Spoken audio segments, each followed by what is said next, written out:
Και να μην γυρίσω στο σπίτι με άδεια χέρια, αναγκάστηκα, κατηφόρησα προς τη λίμνη, μπήκα μέσα στα νερά με τις μπότες και να το αποτέλεσμα.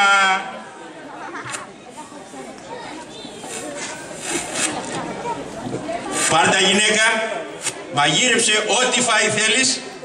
Εγώ θα πεταχτώ μέχρι το Γιάννη τον Τσιπουρά, το ξέρεις τον Γιάννη, Τσίπουρο Χορτιάτης.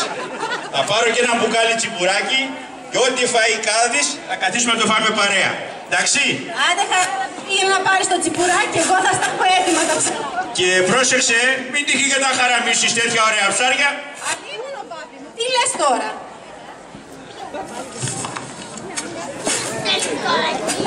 Ψαράκια, Τώρα, Χαράλαμπε, θα σε δείξω εγώ.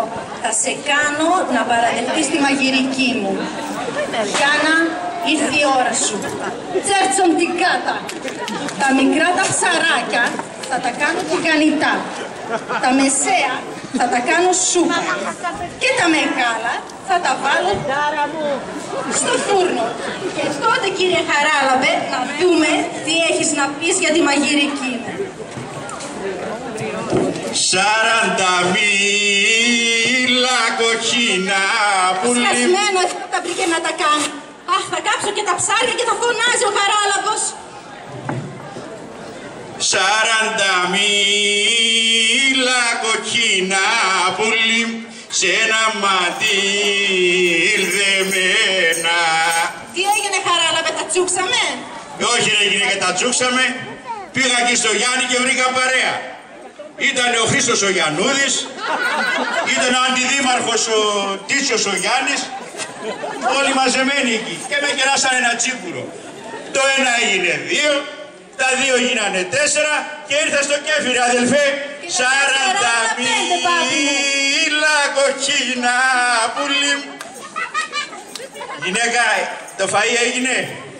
Έγινε έτοιμο, κάθισε να το σερβίρω. Τι μυρουδιές ακούω, θα φάμε καλά σήμερα. Έλα να σε κεράσω και ένα τσίπουρο ρε γυναίκα. Έλα μπάμπη μου, τα τηγάνισα τα ψαράκια σου. Οπτικά βλέπω το πιάτο αξίζει. Να δούμε και τη γεύση. Έλα να τσουκρίσουμε και ένα ποτήρι γυναίκα. Άντε γεια μας. Γεια μας μπάμπη μου. Για να δούμε τι έκανες εδώ πέρα.